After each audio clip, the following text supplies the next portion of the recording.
We come back. Usually school board elections are not much to write home about, but a race in Palm Beach County is raising eyebrows because of the rather interesting background of one of the candidates involved. That's coming your way right after the break.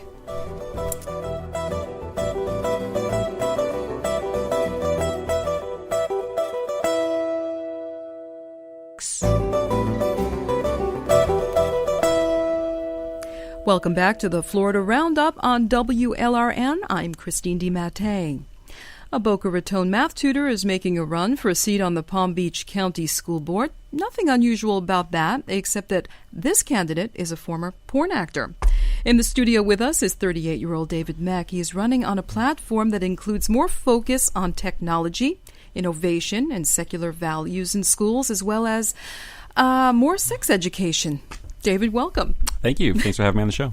And joining us is David's opponent for the District 3 school board seat. We say hello to John Hartman. John, hello. How are you? Hi, thanks for having me. Now, David, you correct me if I'm wrong. You worked in the porn industry until about 4 years ago? Absolutely. Uh-huh. Okay. More recently, you've been running a math tutoring business. Mm-hmm. For the last couple of years, yep. What made you leave the adult entertainment field? Ironically, technology. There was a lot of free and pirated content on tube and torrent sites, respectively, that really kind of eroded the profitability of the business.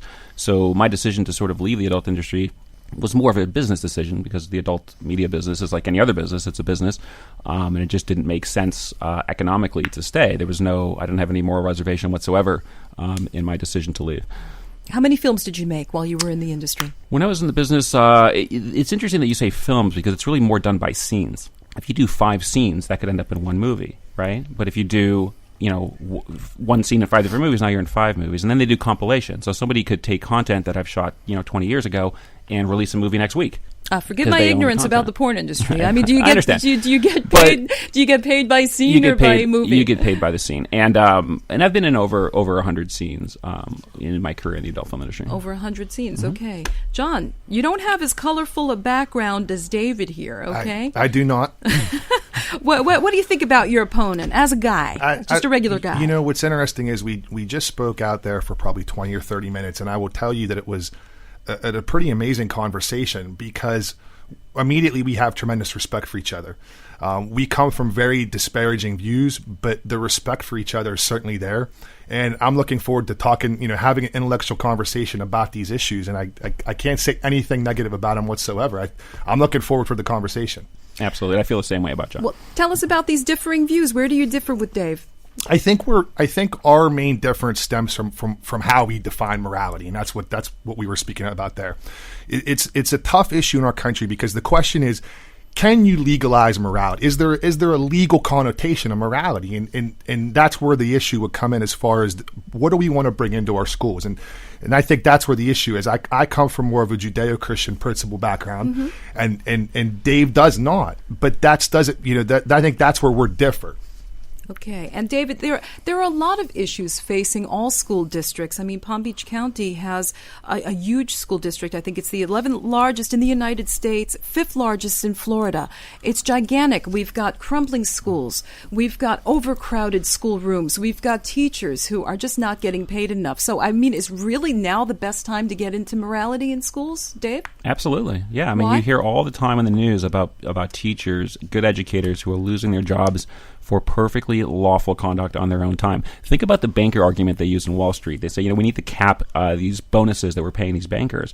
If you start limiting executive compensation on Wall Street to, say, $200,000, the best bankers are going to leave. And they're going to start their own hedge funds, and then you're going to have these mediocre middle managers running these large organizations that are likely to fail, and you'll have greater unemployment. So the idea that we live in a society where teachers are paid very low, and they have to live their lives under a microscope. They can't go to a beach wearing a thong bikini on the weekend because they might lose their job. What competent teacher wants to put up with that? Why do you think I don't teach? Why do you think I own my own tutoring business? If Palm Beach County offered me a job as a teacher today, I would turn it down. Why would I want to make less money, to make more hours, to work more hours, to live under more of a microscope? It makes absolutely no sense. John, you're holding back some giggles. Talk to me. Because I think Dave's bringing up the point, to answer your question, is this the time to have this discussion? I don't think it's a bad time to have the discussion, from the fact that we have a concept about our teachers, our politicians, clergy, that they're held to a higher moral standard. That they're, and so the question is that real? Is that important?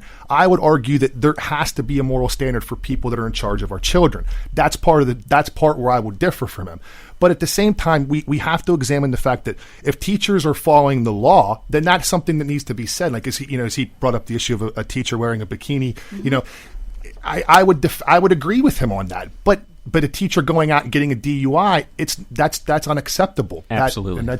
Absolutely. It's talking about the law versus not the law. And the thing is, morality is subjective. There's not an objective morality. Why is it that social conservatives who have a problem with my lawful involvement in the adult media, how does that discount, say, the PETA organization? Most people who are members of PETA believe that eating meat is immoral. So can we fire teachers who are eating meat if the principal happens to be a PETA member?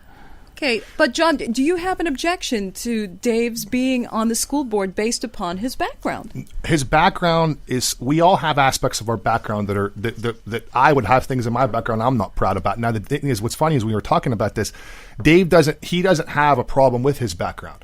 Now, here's what I would say. My concern with Dave is the fact that the views that he wants to implement in our schools are contrary to what I think our schools were founded on. Okay, like what? The Judeo-Christian principle is that those are things that, for me, that is that concept of morality. That is that fact that we follow the Ten Commandments, we abide by those things. He would disagree with that from his perspective. But wouldn't you say that private Christian or private Catholic schools are founded on Judeo-Christian principles? I'm a product of the New York City public school system, and I can tell you it was not, to my observation, it was not founded on Judeo-Christian principles. Right, I understand, but I think that might be part of where our country is going in a different direction, and I don't agree with that direction. I think what made our country great was when we stuck to Judeo-Christian principles in our schools. Now, that doesn't mean that I'm suggesting we should teach religion at school or anything like that. What I'm saying is that, for example, I teach history. Mm-hmm. If I'm teaching history, the history of the Jewish people, the history of Christ, that's important to the concept of history. We can't phase that out. And I'm not suggesting that Dave would even want to do that. But I would suggest that we would teach all religions, not just Judaism, but to teach kids that the world has more than 10,000 different religions, that the doctrines of Islam and the doctrines of Christianity are completely different. They're mutually exclusive. One, you have to accept the divinity of Jesus Christ or you're going to hell. One, you have to accept the divinity of Muhammad or you're going to hell. So merely by probability alone, hundreds of millions of people are destined for damnation, just on probability alone, from two religions. So my issue, but real quick, my issue on the secular values end with my issue with Judeo-Christian is that teen pregnancy is a public health emergency. And the reason that we don't have condoms in schools stems from religious organizations. It's not the public health department. Okay. It's none of that. It's purely religious opposition. We will get to sex ed in a minute because mm-hmm. it's an important part of your platform. It's important to note that we did reach out to the Palm Beach County School Board about this whole discussion. We invited them on the show. They declined to participate because of the pending election, but also because of a lawsuit. David, tell us about the lawsuit. Well, I can't comment on pending litigation, but I can tell you that as a matter of transparency, the complaint is, if you go to my website, mechforpbcschools.com, you can download the complaint. It's public information. Read it, do what you will with it, but I can't comment on the Okay, but I can. Purportedly, Absolutely. All right. When the Palm Beach County School Board found out about your background in the porn industry, they pulled some advertisements for your tutoring business. Okay? No That's comment. What it says. I can comment for him. Ask John what he thinks about Ask John what he thinks about ahead, the lawsuit. John. We had this discussion out in the lobby, and while I disagree with Dave as far as his lifestyle choices, we disagree on a lot of our values. One thing I will always defend, though, is a person's right to make a living if it's under the context of the law. I don't believe that, and again, I don't want to step out over my bounds as far as getting into the legal discussion, but I will say, in my understanding of his situation, he didn't do anything wrong. The school took down his advertising that they had given him permission to do once they found out that he had done pornography. So you are agreed on this too. But what kind of a heated campaign is this going to to be when you guys agree on so darn much? I'm going to donate to John's campaign. But the thing is, understand. But this is the issue in our country that should highlight this situation, because we do have contrary views on everything, from God, I'm sure, to even education. By the way, Dave, I do disagree with you about the technology. That's another issue. We can talk about that. Sure. But to talk about this though, how refreshing is it to have people that have two disparaging views on morality, on God, on ethics, on morality, but yet still be able to have respect? Because one thing about me is I will defend anybody's right to have an opinion and express it, even though I may disagree with it. That's Absolutely. part of what our country, and by the way, that is those Judeo-Christian values that we were founded on.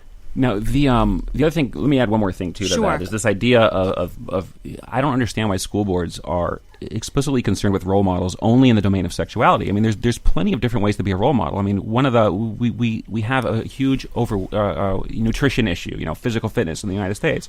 Why aren't we firing teachers who are overweight as being poor role models for health and fitness? Why aren't we firing teachers who are eating fast food because they're not good role models for nutrition? Why only in the domain of sexuality? Okay. We did, as a point of interest, we did hear from District 3 representative, the incumbent Karen Brill, and she left us this comment. Mr. Mech has the right to run and to share his positions, and I look forward to continuing to serve the people in my district. Okay, so let's just...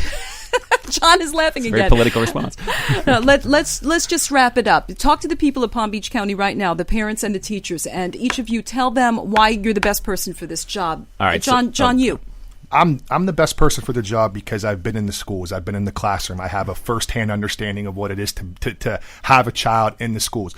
My goal is to try to restore some ethics, some consistency. And I think one thing Dave and I would definitely agree on, and I know I could cut you up, is we need consistency on the board, and we have not had that.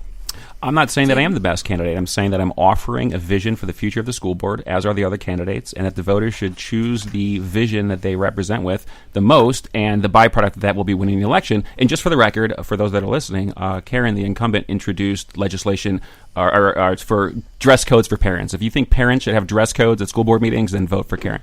Okay. District 3 Palm Beach County School Board candidates David Mech and John Hartman, thank you very much. Thank you. And thanks to all our guests today. That wraps up this Florida Roundup for Friday, June 20th, 2014. Now, if you missed any of today's show, you can listen to it again on these airwaves tomorrow morning at 6 a.m., or we'll post it on our website at WLRN.org. The Florida Roundup is produced by Elaine Chan and Alicia Zuckerman. Our Public Insight Network analyst is Steph Farrow. Our news director is Terrence Shepard. Our executive producer for WLRN is Peter J. Mayers. Our technical supervisor is Paul Leary, the man behind the glass over there. I'm Christine DiMattei.